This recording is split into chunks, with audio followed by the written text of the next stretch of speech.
Praise the Lord. இந்த நாளை கூட தேவனுடைய ரேமாவுடைய வார்த்தையை பேசும்படியாக கர்த்தர் கொடுத்த எல்லா கிருபைகளுக்காக தேவனை துதிக்கிறேன். இந்த நாளை கூட யாத்ராகமத்தினுடைய 23ஆம் அதிகாரத்தினுடைய யாத்ராகம் 23 அதுக்கப்புறம் 25ஆம் வசனம் வாசித்தீங்கன்னா, உங்கள் தேவனாகி கர்த்தரை சேவியுங்கள், அப்போது அவர் உங்கள் அப்பத்தையும் உங்கள் தண்ணீரையும் ஆசீர்வதித்து வியாதியை உன்னிடத்தில் விளக்குவார். இந்த காலை வேளையில் கர்த்தர் சொல்கிறார், உங்களை பார்த்து சொல்கிறாரு, உங்கள் தண்ணீரையும் உங்கள் அப்பத்தையும் கர்த்தர் ஆசீர்வதிக்க ரெடியாக இருக்கிறார். இன்றைக்கி ஆசீர்வாதம்னாவே நிறைய பேர்த்துக்கு எப்படி ஒரு அல்வா சாப்பிட்ற மாதிரி இருக்குது. ஆனால் வசனம் சொல்லுது, கர்த்தரை சேவிங்க. சேவிக்கும்போது அவரை சேவிக்கும்போது என்ன ஆகுது அப்படின்னா, உன் தண்ணீரையும் உன்னுடைய தண்ணீரையும் உன் அப்பத்தை முதல்ல உன் அப்பத்தையும் அதுக்கடுத்துல உன் தண்ணீரையும் என்னோட ஆஸ்வதிப்பேன், வியாதியை விட்டு விளக்குவேன். வியாதி நம்ம விட்டு விளக்குவார். நிறைய சொல்ல வியாதி நம்ம விட்டு விலக மாட்டேது தானே, சொல்ல வியாதி பின்தொடர்ந்து வருது தானே. அது காரணம் என்ன தெரியுமா? சரியாக தேவனை சேவிக்காதனால, சரியாக தேவனை தொழுது கொள்ளாதனால. இந்த தெய்வத்தை எப்படி வேணால் தொழுது கொள்ள முடியாது, இப்படி தாங்க ரூல்ஸ் இருக்குது. ஏன்னா பரிசுத்தமில்லாதபடி ஒருவனும் அவன் பக்கத்தில் போக முடியாது. கிருபை இருக்குன்னு கிருபை வச்சு சொல்ல முடியாது. பரிசுத்தம் இல்லாத ஒருவனை அவரை பார்க்க முடியாது. வசனம் சொல்லுது, உன் இறுதி சுத்தமாக இருந்தால் கர்த்தர் தேவனை தரிசிக்க முடியும். ஆனால் தேவ பிள்ளைகளே, இந்த ஆசீர்வாதங்களை நீங்கள் பெற்றுக்கொள்ளணும்னா நான் சொல்லுகிற ஒரே ஒரு வார்த்தை என்னென்னா, இந்த பாருங்கள், இந்த ஆண்டில் எத்தனையோ நாட்களில் நம்ம வாழ்ந்த வாழ்க்கையில் கர்த்தர் நம்ம கண்மணியை போல் பாதுகாத்துருக்கிறார். ஒரு நாள் அவர் கைவிட்டதே இல்லை. குடித்த தண்ணி குட்பாயசனாக இருக்குதா இல்லையா? சாப்பிட்ட சாப்பாடு ஜீரணாகாமல் குட்பாயசனாக இருக்கா இல்லைங்களா? சொல்ல பேர் சாப்பிட்டு சேராமல் குட்பாயசம் இறந்தவங்களாம் இருக்காங்க. இதெல்லாம் ஏன் நடந்ததுன்னு நினைக்கிறீங்க? இதெல்லாம் தேவனுடைய நோக்கமாக இருக்குது. இந்த உலகத்தில் அப்பத்தும் தண்ணீர் ஆசிக்கப்படாமல் இருக்கிறது. அப்பத்தும் தண்ணீர் கர்த்தரை ஆசீர்வதிக்கணும். உங்கள் அப்பத்தும் தண்ணீரையும் கர்த்தரை ஆசீர்வதிக்கணும். இல்லைன்னா அவர் உங்களை ஆசீர்வதிக்கல, அப்போது தண்ணீர் விஷமாக மாறிடும். உடம்புக்கு ஆரோக்கியம் இருக்குது. என்ன சாப்பிட்டாலும் சரி, என்ன நீங்கள் சாப்பிட்டாலும், மேன்மையான ஹோட்டலில் தாஜ் ஹோட்டலில் சாப்பிட்டாலும் உங்கள் உடம்புல வியாதி விலகாது. இன்றைக்கி வியாதிக்காக சாப்பாடு சாப்பிட்றாங்க நிறைய பேர். வியாதிக்காகவே இந்த சாப்பிட்லாமா, அது சாப்பிட்லான்னு என்று சொன்னால் வியாதிக்காக என்ன பண்ணுறாங்க, சாப்பிட்ற நிலைமைக்கு இன்றைக்கி உட்கார்ந்துருக்குற எல்லாருமே வியாதிக்காக விளங்கி கொண்டிருக்கிறோம். ஆனால் ஆண்டவர் என்ன சொல்கிறாருன்னா, வியாதி ஒன்று விட்டு விளக்குவேன். வியாதி ஒன்று விட்டு கர்த்தர் விளக்க வரும்போது, அது காலை வேளையில் இதை கேட்டுக்கொண்டிருக்க தேவ பிள்ளை உங்களுக்கு சொல்லுகிறேன், வியாதியை தேவன் வந்துட்டு விளக்க அவர் ரெடியாக இருக்கிறாரு. ஆனால் அது முன் வசனம் சொல்லுது, நீ அவரை என்ன சேவிக்கணும், அவரை போய் தொழுது கொள்ளணும், அவர் கண்டடையணும், அவரை அசட்டப்படக்கூடாது, பரிசுத்த ஓய்வுனால் அசட்டப்படுத்தக்கூடாது. அதே வேளையில் இந்த வேத வசனத்தை அசட்டப்படுத்தக்கூடாது. நிறைய பேருக்கு இந்த பைபிள்னால் அசால்ட்டாக அந்த புஸ்தகம் தானே நினச்சிட்டு வர்றது, இந்த வேதத்தை மேலே ஒரு அக்கறை இல்லாமல் இருக்கிறது, வேதத்தை வாசிக்காமல் இருக்கிறது வாழ்க்கை முழுதும். எப்பாவது ஒரு நாள் வாசிக்கிறது, வாக்குறதுக்கு மட்டும் இந்த வார்த்தை எடுக்கிறது. அப்புறம் என்ன பண்ணும்? அப்புறம் எப்படி அப்பம் தண்ணீர் ஆஸ்வதிக்க முடியும்? ஆஸ்வதிக்கவே முடியாது. உங்கள் அப்பம் தண்ணீர் குறைஞ்சு வர காரணம் ஒன்று. நிறைய பேர் சொல்கிற காரியம்னா, பிரதர் இந்த வீடு வாங்கினதுலேருந்து தண்ணி பிரச்சனையாகவே இருக்குது, தண்ணி தீரவே மாட்டேன், தண்ணி பிரச்சனையாக இருக்குது, தண்ணிக்காக ரொம்ப கஷ்டப்படுறோம் அப்படி சொல்கிறவங்க இருக்கிறாங்க. ஓசில் சொல்கிறாங்க, இந்த வீடுகள் போயிட்டா எங்களுக்கு சாப்பாட்டுக்கே வழி இல்லாமல் நல்லா இருந்தாங்க பிரதர், இந்த வீட்டுக்கு வந்ததுக்கப்புறம் இந்த வீடு ரொம்ப சாப்பாட்டுக்கு வழி இல்லாமலாம் இருக்குது, எங்கள் வாழ்க்கை இருக்குதுன்னு சொல்கிறாங்க. ஆனால் அது காரணம் என்ன? நீங்கள் நினைக்கலாம், அதுக்கு இதுக்கு சம்மந்தம் இல்லை. அது வசனம் சொல்லுது, நீ கர்த்தரை சேவிச்சிங்கன்னா உங்கள் அப்பத்து தண்ணீரை கர்த்தரை ஆஸ்வதிப்பார். உங்கள் அப்பத்து தண்ணீரை வருங்க கர்த்தர் ஆஸ்வதிக்கிறது மாத்திரம் இல்லை, வியாதியை உங்களை விட்டு விளக்குவார். வியாதி உங்கள் இடத்துல அவர் விளக்குவாரா? அந்த வியாதினா, இந்த உலகத்தில் வியாதி இல்லாத மனுஷன் இருக்கானா? இந்த பூமியில் வியாதி இல்லாத மனுஷன் இருக்கானா? ஒருவனும் இல்லை. எலியாவுக்கு அடுத்து எலிசா வந்தார், அவர் வியாதியில் மறைச்சு போனார். வியாதிங்கிறது இந்த பூமியில் இல்லாமல் இருக்கவே முடியாது. எல்லா இடத்துல வியாதி இருக்குது. ஆனால் கர்த்தர் சொல்கிறாரு, நான் வியாதி ஒன்று விட்டு விளக்குவேன். கர்த்தர் செய்த காரியம், இஸ்ரவேல் ஜனங்களுடைய செருப்பும் தேவையில்லை, ட்ரெஸ்ஸும் அவன் குழந்தையிலேருந்து போட்ட ட்ரெஸ்ஸாக அவங்க காண தேசத்துக்கு போயிட்டுருக்கிறா, நடக்கிறா. சுமார் 40 நாளில் போக வேண்டிய பயணத்தை 40 வருஷம் கடந்து போனான். தேவனை ஒரு நாள் ஒரு வியாதினால யாரும் சாகலை. தேவனை அடித்ததெல்லாம், தேவனை பாவம் அடித்து கொண்டதெல்லாம் இருக்குது. ஆனால் அவன் வியாதினால் அவன் இஸ்ரவேலில் வியாதி இல்லாமல் கட்டமைச்சிருந்தார். அவனுடைய இஸ்ரவேலில் யாரும் கர்ப்பத்தில் குறைவே இல்லை. இஸ்ரவேலுடைய விதைச்ச எல்லாத்தையும் கர்த்தரை ஆசீர்வதிச்சார். காரணம் என்ன? அவங்க கர்த்தரை சேவிச்சாங்க. ஆனால் அதே வேளையில் முறுமுறுத்தாங்க. அதனால் தேவன் அடித்தார். இன்றைக்கி இன்றைக்கி கர்த்தரை ஆண்டதான் சேவிக்கிறேங்க, ஆனால் என் வாழ்க்கையில் ஆசீர்வாதமே இல்லைங்கன்னு சொல்கிறீங்கன்னா உங்களுக்கு சொல்லுக்கிறேன், நீங்கள் சரியாக அவரை ஆராய்ச்சிக்க முடியல, சரியாக அவரை உணர முடியலன்னு அர்த்தம். சரியாக அவரை இன்னும் இல்லைங்க, நீங்கள் அவரை சரியாக கவனிக்கலன்னு அர்த்தம். ஏன்னா பரிசுத்தத்தோட பயத்தோடு தொழுது கொள்ளுங்க. தொழுது கொள்கிறோம், எல்லாம் தொழுது கொள்கிறோம் இல்லைன்னு சொல்லல, எல்லாரும் ஆலயத்துக்கு போகிறோம். ஆனால் பயத்தோடு தொழுது கொள்ளுங்க, முழு இதயத்தோடு தொழுது கொள்ள பைபிள் சொல்லுது. இன்றைக்கி முழு இதயத்தோடு போய் ஆலயத்துக்கு போய் நிற்கிறோமா? முழு இதயத்தோட முழு ஆன்மாவோட இங்கே தொழுது கொள்கிறோமா? இல்லை. நிறைய பேர் பார்த்தீங்கன்னா ஆலயத்தில் வந்து உட்காந்துட்டு எப்போ சர்ச்சு எப்போ முடியும், எப்படா கண்ணெடுக்க போகலாம், எப்படா அங்கே போகலாம் இங்கே போகலான்னு யோசிக்கிறாங்க. ஆனால் வசனம் என்ன சொல்லுது தெரியுமா? முழு இதயத்தோட முழு ஆன்மாவோட. அந்த முழு இருதயம் எப்படி வருங்க?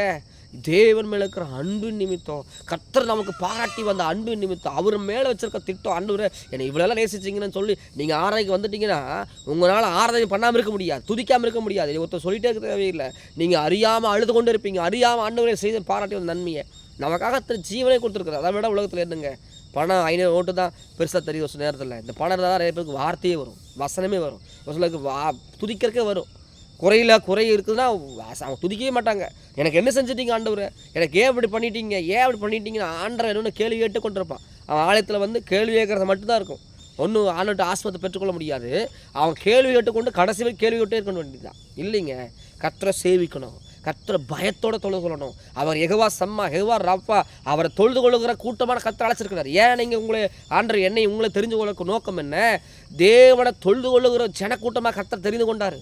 இஸ்ரவேல் ஜனங்களை தொழுது கொள்ள தான் கர்த்தர் கொண்டு போனார். இன்றைக்கி நம்மளையும் தேவன் தொழுது கொள்ளும்படி விரும்புகிறார். நம்ம அவர் தொழுது கொள்ளணுங்க. சும்மா போய் ஃபார்மாலிட்டிக்கு போய் கொடுக்கல, முழு இருதயத்தோட முழு ஆன்மாவோட தொழுது கொள்ளணும். அப்படி தொழுது கொள்ளும்போது தான் நம்ம தண்ணீரை கர்த்தரை ஆஸ்வதிக்க முடியும். தண்ணீரை ஆஸ்வதிக்க முடியும். தண்ணி இல்லாமல் வாழ முடியுமா?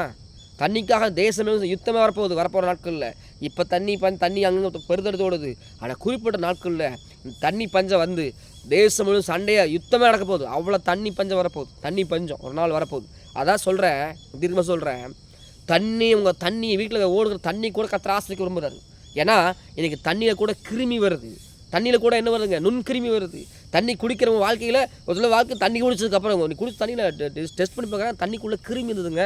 அதனால் அவன் செத்து போயிட்டேன்னு சொல்கிறாங்க. தண்ணீரை கர்த்தரை ஆசீர்வதிக்கணும். நீங்கள் குடிக்கிற தண்ணீரை என்ன பண்ணுங்க, ஆசீர்வதிக்கணும். அதுக்கப்புறம் அப்பத்தை சாப்பிட்ற உணவை என்ன கர்த்தரை ஆசீர்வதிக்கணும். நிறைய சாப்பாடு விஷமாக மாறிடுது. விஷமாக மாறுற அளவுக்கு சாப்பாடு இன்றைக்கி இருக்குது. எப்படிங்க விஷமாக மாறுறது? விஷமாக மாறிடுதுங்க இன்றைக்கி. ஏன் விஷமாக மாறுதுன்னா, இந்த தேசம் எங்கேயும் பாருங்கள், சரியான உணவை ஜனங்களுக்கு கொடுக்கறதே இல்லை. ஜனங்க எதையோ சாப்பிட்ருக்குறாங்க, எதையோ சாப்பிட்றாங்க. என்ன சாப்பிட்றாங்க?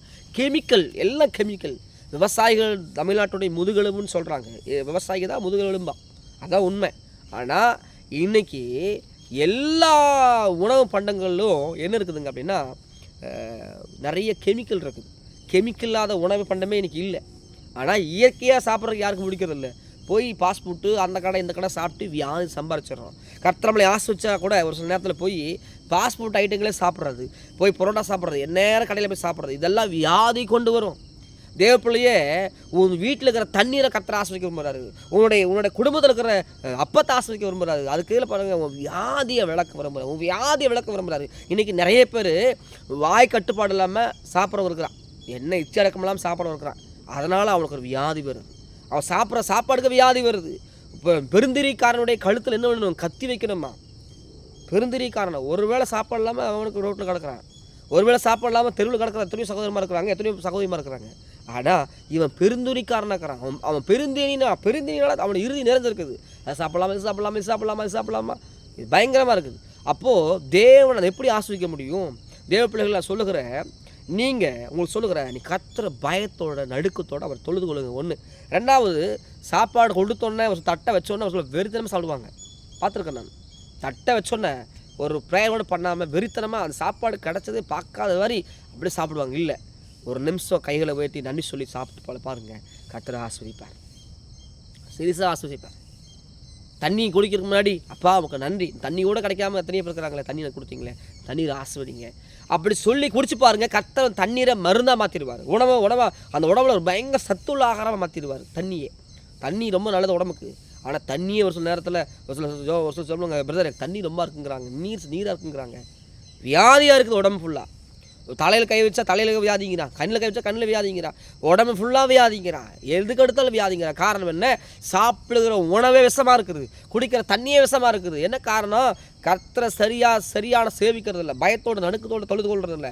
அதே வேளையில் எப்படி வேணால் வாழ்வோம், எப்படி வேணால் இருப்போங்கிறது இல்லை. கர்த்தர் தொழுது கொண்டா சர்வ ராஜாவை தொழுது கொண்டா எப்படி வேணால் இருப்போன்னு இல்லை. தேவ பிள்ளைகளே இப்படி தான் இருக்குன்னு ஒரு நியமம் கர்த்தர் கொடுத்துருக்கிறாரு. இவனுக்கு ஆசீர்வாதம் வேணும்னா, ஒரு மேன்மை வேணும்னா வானத்தை வந்து தொப்புலாம் விழுகாது. ஆனால் படிப்படியாக அவன் கைகளை கர்த்தரை ஆஸ்வதிப்பார். உன் ஆசீர்வாதம் பெருகணும்னா நீ செய்ய வேண்டியது ஒன்றே ஒன்று, அவரை பயத்தோட நடுக்கத்தோட தொழுது கொள்ளணும். தேவ பிள்ளையே சும்மா இல்லை தேவ பிள்ளையே, உன்னை ஆஸ்வதிக்கணும்னா, தேவனை ஆஸ்வதிக்க விரும்புகிறாருன்னா நீங்கள் செய்ய வேண்டியது ஒன்றே ஒன்று, பயத்தோட நடுக்கத்தோடு அவர் தொழுது கொள்ளணும். அவர் கொடுக்க வேண்டிய முக்கியத்துவத்தை கொடுக்கணும், அவர் கொடுக்க வேண்டிய கணத்தை கொடுக்கணும், அவருக்கு கொடுக்க வேண்டிய முக்கியத்துவத்தை கொடுக்கணும். அப்போ தான் இந்த ஆண்டில் எப்பவுமே இவங்க தண்ணீரையும் அப்பத்தை கர்த்தர் ஆஸ்வதிப்பார். அவரால் கூடாத ஒன்றுமே இல்லை.